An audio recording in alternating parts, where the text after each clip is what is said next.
Thanks for joining me around the telescope. This is another news update that we're going to get out there.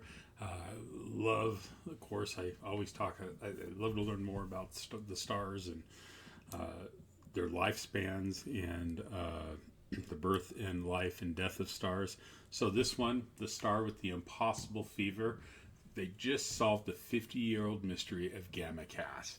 If you look up at the constellation of Cassiopeia, and I have an image here of it from Live Sky, the online version of Sky Safari, that famous W of the northern sky, the star right in the middle is Navi. I got it pointed there. You can see it. It's also known as Gamma Cassiopeiae or Gamma Cass. It's bright. It's the brightest star in Cassiopeia in that constellation, and it's visible to the naked eye. In addition, for the last 50 years, it's been making astrophysics lose sleep. Let's talk about why. Because Gamma Cass is a BE star, a massive, rapidly rotating star that spins so fast it flings out a disk of gas around its equator, which you can see in the image, in the artist's impression from the paper. But in 1976, we noticed something weird.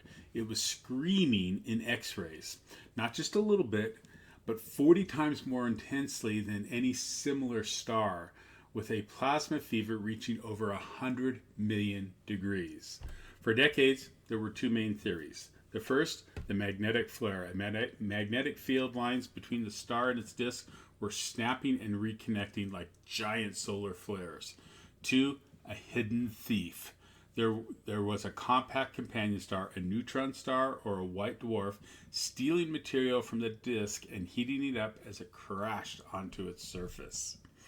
Well, thanks to new data from the X-RISM Space Telescope, we finally have a verdict.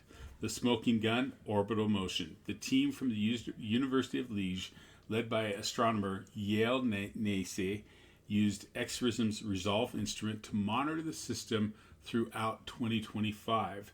This instrument is essentially a super thermometer that can measure the speed of hot gas with incredible precision.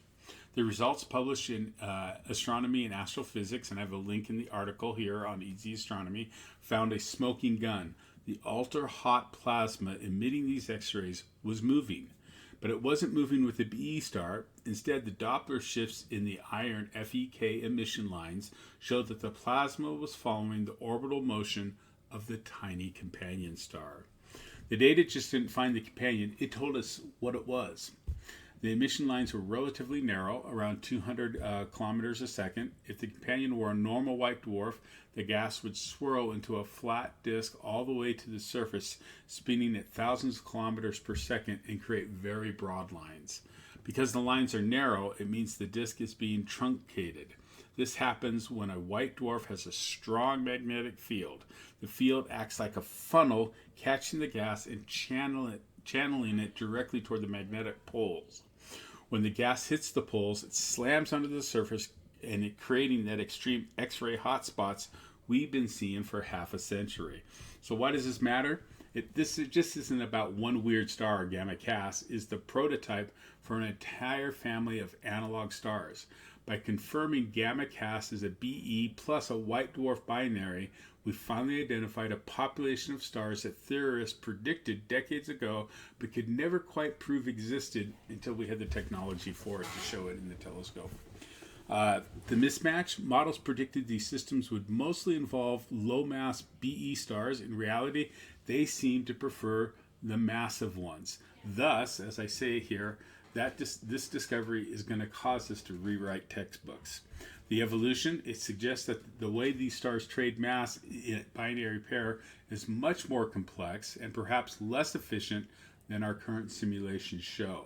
Solving the Gamma Cass mystery isn't just a win for stellar archaeology, it's a vital piece of the puzzle for understanding how massive binaries eventually end their lives as a supernova or as sources of gravitational waves. Next time you see that W up in the sky, remember at the heart of it, at Navi, is a cosmic vacuum cleaner, pulling gas across millions of miles to light up the X-ray universe. Clear skies to you. Hope you found that interesting. I found it did. That's why I shared it. We'll catch you next time. Thanks for joining me.